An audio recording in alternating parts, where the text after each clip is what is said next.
Out beyond the winding roads of Creede, Colorado, lies a hidden 480-acre haven where two Hollywood legends traded red carpets for wild trout streams, log cabins, and silence that speaks. What made Kurt Russell and Goldie Hawn walk away from the spotlight to build a life among horses, pines, and peaks? Today, we step inside their ranch, their love story, and the quiet fortune behind it all. Before there was a ranch, before there were horses, lakes, or snow-dusted pine trees in Colorado, there were two lives, each on a separate path, each glowing under the hot lights of Hollywood. And somehow, through decades of fame, mistakes, laughter, and the quiet search for something real, those paths would meet and never drift apart again. But to understand why Kurt Russell and Goldie Hawn chose the quiet, you first have to understand the noise they came from. Kurt Russell was born into a world of film and fastballs. Born in Springfield, Massachusetts in 1951, he was the son of Bing Russell, a working actor who appeared in dozens of westerns, and Louise, a graceful dancer with roots in England, Ireland, Germany, and Scotland. By the time Kurt could talk, he was mimicking his father on TV, and by 10, he was acting in Disney films. But Kurt never thought of himself as a movie star. No. In his heart, he was a ball player, a second baseman, a kid who just wanted to swing a bat and chase the major league dream. For a while, he did. Through the early 70s, he tore through the minor leagues, earning all-star recognition. But fate had other plans. A shoulder injury ended his baseball career in El Paso. Just like that. The diamond faded. The lights of Hollywood returned. Walt Disney had once scribbled just 2 words on a note before he died. Kurt Russell. Nobody knows exactly why. But soon after, Kurt signed a long-term deal with Disney and became their go-to young star in films like The Computer Wore Tennis Shoes and Now You See Him, Now You Don't. Yet something in him resisted the polished image. He wanted grit, complexity, and in the 1980s, he found it. Working with director John Carpenter, Russell transformed himself. He became Snake Plissken, the eye-patched anti-hero in Escape from New York. He became Jack Burton in Big Trouble in Little China, the flawed cowboy in Tombstone, and the fierce coach in Miracle. Through it all, he refused to play the Hollywood game. He turned down roles, avoided press, kept his circle small. He wasn't chasing fame. He was chasing freedom. Goldie Hawn, on the other hand, had a laugh that could light up the world, and a mind sharp enough to run it. Born in 1945 in Washington, D.C., Goldie was raised in a colorful home. Her father, a Presbyterian musician with English and German roots. Her mother, a Jewish dance school owner with Hungarian heritage. By age 3, Goldie was dancing ballet. By 19, she was teaching it. But the stage had other plans. In the late 1960s, she landed on Rowan and Martin's Laugh-In, America's most bizarre, fast-paced comedy show. Dressed in bikinis, with hair and pigtails, Goldie played the ditzy blonde. But the public didn't see the clever, witty woman beneath, until she flipped the script. In Cactus Flower, she won the Oscar for Best Supporting Actress. The airhead had become a serious actress overnight. From there, Goldie chose her roles wisely, bouncing from drama to comedy, always in command of her image. She partnered with Chevy Chase, Mel Gibson, Steve Martin, and Meryl Streep. Starred in cult classics like Private Benjamin, Death Becomes Her, and Overboard. And then, Kurt happened. They met in 1983 on the set of Swing Shift. 2 stars already shining. Both divorced, both with children. What began as a spark became something stronger. Not a Hollywood romance, a partnership. In 1987, they starred in Overboard, a comedy that mirrored real life, a working man, a glamorous woman, and the choice to live simply, deeply together. But unlike most Hollywood couples, they never married. and never needed to. "I already feel devoted," Goldie once said. "Isn't that enough?" They raised their blended family, Kate and Oliver Hudson from Goldie's first marriage, and Wyatt Russell, their son, together. Not in studios, but in homes filled with laughter, pancakes, and freedom. And as the years passed, they worked less, traveled more. And slowly something began to call to them. Not another film, not another award, but land, space, sky, stillness. And in Colorado, they found it.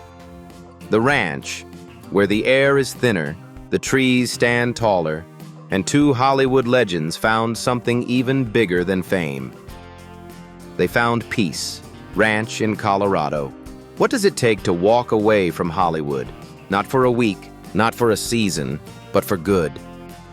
For Kurt Russell and Goldie Hawn, it wasn't about hiding. It was about belonging. And when they found this place, this wild, whispering land tucked near Creede, Colorado, they knew. This wasn't just a ranch, it was home. Tucked at an elevation of 9,300 to 9,700 feet above sea level, their 480-acre estate feels like it belongs to another world, one where time runs slow and the air smells of pine, earth, and possibility. The land is a symphony of water and stone. 2 7-acre private lakes shimmer under high-altitude sun. They are not just for looking, they are for living. Kurt, an avid outdoorsman, often casts his fly rod into these pristine waters, chasing trout in the early morning light. But that's just the beginning. A 3-mile stretch of restored trout stream winds through the property, crystal clear, untouched, alive. Together, these waters form a completely private fishery, where every cast is yours and yours alone. Above it all, the views stretch to the heavens. Snow-capped 12,000-foot peaks rise like silent guardians beyond the trees. The seasons paint the landscape in oil brush tones, gold in autumn, silver in winter, deep green in summer. Every window is a painting, and every silence is sacred. At the heart of the estate stands the Engelman Spruce Log Lodge, a 4,193-square-foot masterpiece of craftsmanship and soul. The moment you step through the door, it hits you. This isn't some sterile Hollywood getaway. This is lived in, loved. The 3-story fireplace, made of stone and memory, rises from floor to vaulted ceiling, anchoring the space like a mountain inside a mountain. Massive timber beams, hand-hewn and warm to the touch, cross overhead. Floor-to-ceiling windows drink in the light and spill it across hardwood floors and soft leather couches. Every piece of wood tells a story. Every creak of the floor whispers that someone was here, laughing, cooking, resting, living. The open-concept kitchen and dining area hum with warmth. Tables and chairs carved from raw, honest lumber. A long wooden island invites conversation.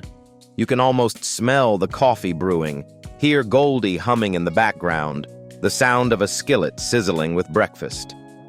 Upstairs, the bedrooms feel like tree houses for grown-ups.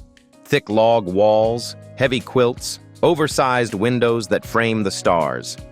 The primary suite is positioned so that at sunrise, the first light slips through the glass and gently nudges you awake. Every detail is designed not to impress, but to soothe. Even the bathrooms with deep soaking tubs and walk-in showers feel less like luxury and more like ritual. Here, the world slows down. Here, you remember how to breathe. Beyond the main lodge, the ranch expands into utility and creativity. A spacious barn with an upstairs caretaker's apartment, a fully equipped workshop where tools hum and ideas come to life, and a yoga and fitness studio tucked near the tree line, where Goldie stretches, meditates, and watches the morning fog roll over the hills. The design isn't flashy, it's purposeful. No marble countertops, no gold-plated chandeliers, just wood, stone, glass, and heart. And perhaps that's what makes it so powerful. This ranch isn't about escape, it's about return. Return to nature, to quiet, to each other. Because for Kurt and Goldie, success has never been about box office numbers. It's about knowing where you belong. And here, where hawks ride thermals above the pines and trout ripple the surface of mirror-still lakes, they found something more precious than fame. They found peace, together. But their other home, one just as full of life, but lit by California sun. Let's step inside the Pacific Palisades mansion that adds color, warmth, and joy to their story. Mansion in Pacific Palisades. If the Colorado Ranch is where Kurt and Goldie go to disappear, then their Pacific Palisades home is where they go to glow.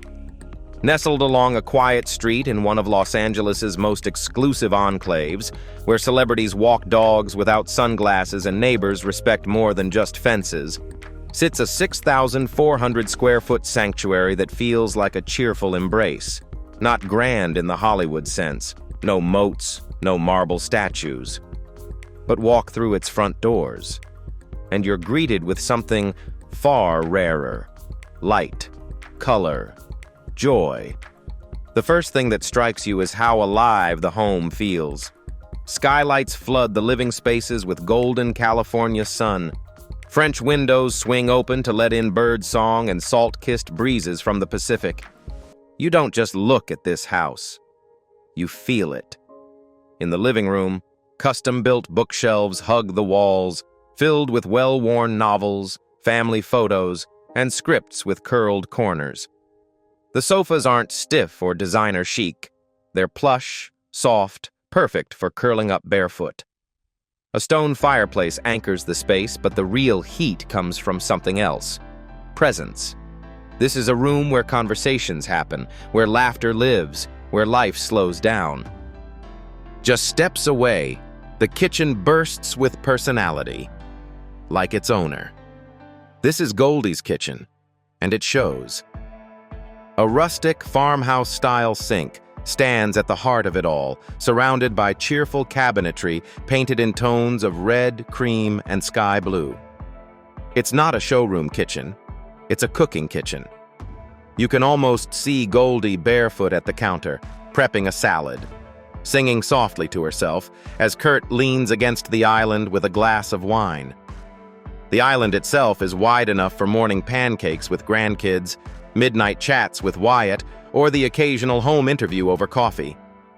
Above, a skylight lets the light pour in like a spotlight, not on fame, but on the quiet choreography of everyday life. Beyond the kitchen, the house unfolds into more spaces meant for comfort, not display. The master suite is warm, romantic, and simple, with its own fireplace, a spa-like tub, and a walk-in steam room. Not because it's fashionable, but because Goldie loves long baths, and Kurt loves steam after a workout. The guest bedrooms aren't for guests, they're for family, with vaulted ceilings and cozy lofts where grandchildren build pillow forts and memories. And then, there's her room. Upstairs, behind a modest door, is Goldie's personal sanctuary. A Pilates and dance studio, where sunlight pours through a wide window, mirrors line the walls, and a mini trampoline waits in the corner. It's here that Goldie records her Instagram videos, laughing, jumping, glowing. It's not for the algorithm, it's for joy. Because even at home, she's dancing.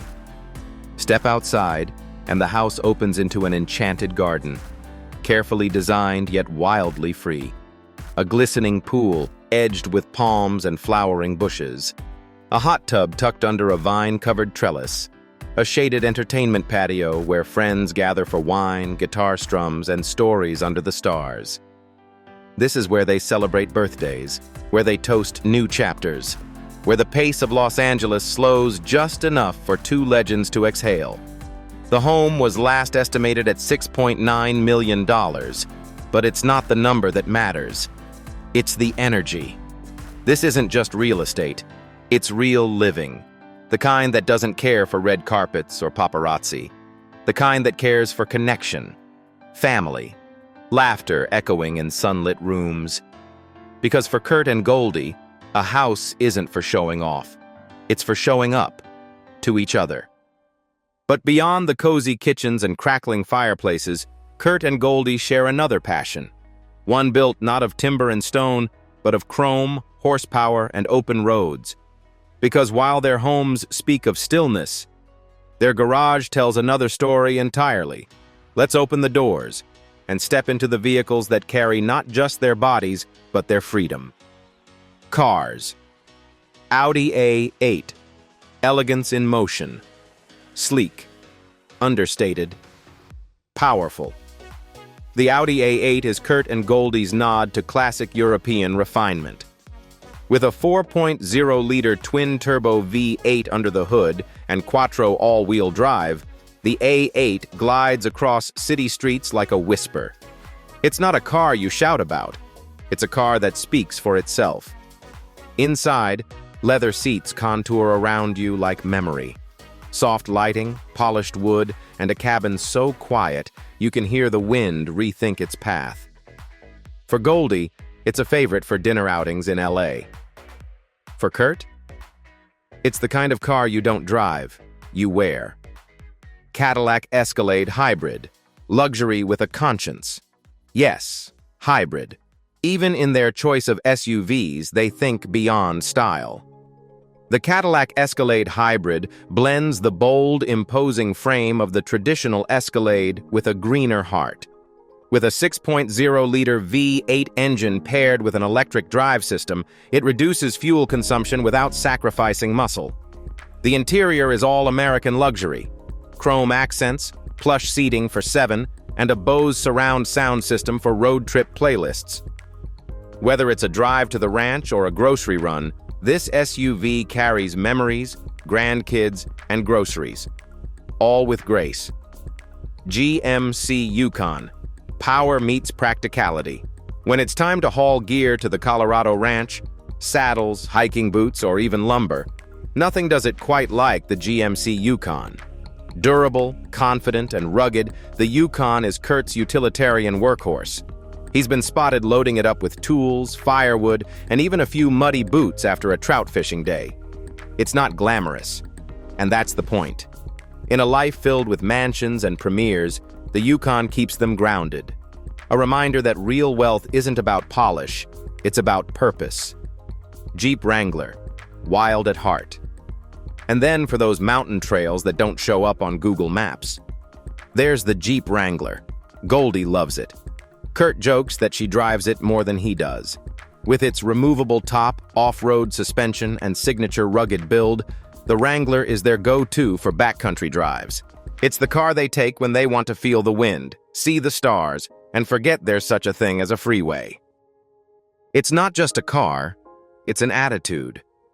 Together, these 4 vehicles tell a story, not of status, but of motion, memory, and meaning. From open roads to open books, there's one question that still lingers beneath it all. How did they build this life? This freedom to live on ranches, raise horses, collect quiet, and cruise highways on their terms? The answer, like most things in their world, isn't flashy. It's steady, it's smart, and it's time to tell it. Let's pull back the curtain and step into the numbers. Not just the dollars, but the decisions behind the fortune of Kurt Russell and Goldie Hawn.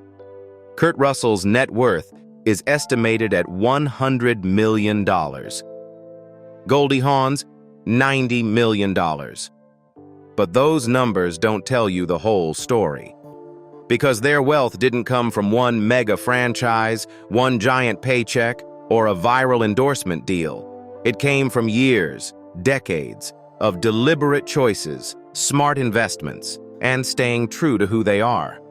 Together, they've never needed tabloids or trending headlines to stay relevant. Their fortune grows the old-fashioned way. Consistency, craft, character. But they've never used wealth to distance themselves from others. They use it to create space, for family, for quiet, for life. Because for them, money was never about status. It was about freedom. And sometimes, freedom means giving it away. Coming up next, the causes that move them, the children they fight for, and the hearts they've healed behind the scenes. Let's step into their greatest investment yet, philanthropy. When the cameras turn off and the lights fade, some celebrities retreat inward, content with wealth, privacy, and a story already told. But not Kurt Russell and Goldie Hawn. Because for them, the real legacy isn't what you earn. It's what you return. It all began with a question Goldie couldn't shake. Years ago, after decades of raising her own children, filming hit movies, and living life at full volume, she started to wonder, why are children so anxious, so distracted, so stressed? Why, in a world more connected than ever, were kids feeling more alone? And so, in 2003, she built a response. The Hawn Foundation, a nonprofit born not from celebrity ego, but from a mother's heart and a visionary's mind. Its mission, simple but powerful, to give children the social and emotional tools they need to thrive, mentally, emotionally, and spiritually. At the center of it all is Mind Up, a neuroscience-based curriculum that teaches kids how to manage emotions, focus attention, cultivate empathy, and reduce stress. It's been implemented in over 48 countries, reaching more than 6 million students. Let that number sink in. 6 million children. Smiling more. Breathing deeper. Learning not just math and grammar, but resilience. In interviews, Goldie speaks not as a star, but as a teacher, a guide. She talks about neuroplasticity, cortisol, gratitude journaling. Not exactly what you'd expect from the giggling blonde of Laugh-In, but then again, that was always the magic of Goldie. Behind the glitter was gravity, and if you ask her daughter, Kate Hudson, she'll tell you, "My mom's the biggest giver I know. She spent 25 years not just making art, but healing children." As for Kurt, his approach is quieter, less public, but no less powerful. He's a proud supporter and honorary member of Wings of Hope, an international humanitarian aviation organization that delivers medical aid to hard-to-reach communities. They don't just fly planes, they fly hope into jungles, over war zones, across deserts. Kurt's fascination with aviation and his deep respect for mission-driven service led him to this cause. He doesn't shout it from rooftops, but when you watch him speak about it, you see the spark. The sense that maybe not all heroes wear capes. Some wear boots, fly bush planes, and land on makeshift runways to save lives. Together, Goldie and Kurt prove something rare in Hollywood. You can be rich and still rooted. You can be famous and still feel. You can have it all and still give it all away. They've donated time, money, and influence. But more importantly, they've donated themselves, their wisdom, their presence, their compassion. They don't seek headlines for their kindness, but sometimes kindness writes its own story. A story not about stardom, but about soul. The mornings, the rituals, the quiet rhythm of their personal life, where love still leads, family comes first, and solitude is not silence, but sanctuary. Join us as we step inside personal life. What does a love story look like when the cameras are gone? When there's no premiere, no stylist, no script? For Kurt Russell and Goldie Hawn, it looks like morning coffee and worn robes, laughter echoing through a log cabin, and soft footsteps on Colorado snow. It looks like forever, written not in vows, but in days. They've been together since 1983. But if you ask them why they've lasted, they'll tell you something curious. It's not because they were perfect, it's because they were free. For over 40 years, Kurt and Goldie have never married, not because they don't believe in commitment, but because they believe in choice. "Why get married?" Goldie once said. "We like the choice of waking up every morning and choosing to be together." And every morning they do choose each other. Not with diamonds or declarations, but with little things. A hand on a shoulder, a shared look across the room, a soft joke over scrambled eggs. Their family is wide and full of light. Goldie's children from her previous marriage, Kate Hudson and Oliver Hudson, both successful actors in their own right, often call Kurt their real dad. And Kurt? He never asked for that title. He earned it. From school pickups to red carpets, from quiet advice to fierce protection, he was always there, present, steady, unshakably loyal. Together they also raised their son, Wyatt Russell, who's carved his own path in Hollywood, blending the grit of his father with the glow of his mother. And now they are grandparents, and they cherish it. Weekends at the ranch mean horseback rides, pancake breakfasts, storytelling by the fire. In the Pacific Palisades, it's dance parties, trampoline jumps, and Goldie leading the way with boundless joy. Goldie still dances. Kurt still works with his hands. They love nature. They hike. They garden. They nap. She meditates in the morning sun. He polishes old tools in the barn. Together they find peace in the ordinary. Because for them, ordinary is sacred. There's a rhythm to their life now. A gentle one. Summers in Colorado, when the lakes glisten and the fish rise. Winters by the fireplace, surrounded by family, wrapped in wool. Afternoons on the deck, wine in hand, watching clouds pass over mountaintops. In California, it's sunlight pouring through windows. Goldie in the kitchen, Kurt with a dog at his feet, music drifting from a record player, maybe Frank Sinatra, maybe the Rolling Stones. It depends on the mood. They're not running anymore, not proving anything. They're being, fully, freely, together. In a world that often trades connection for attention, Kurt and Goldie made a different choice. They chose family over fame, stillness over spectacle, love over labels. And what they've built isn't just a relationship. It's a home, a world of their own, one with no need for perfection, only presence. Because at the end of the day, it's not about how loud the world cheers for you. It's about who sits next to you when it's quiet. In a world racing toward more, Kurt and Goldie chose less and found everything. If their story moved you, if it reminded you that love, stillness, and simplicity are still the greatest treasures, then don't forget to like this video, subscribe to the channel, and join us again. There's always another quiet legend waiting to be discovered.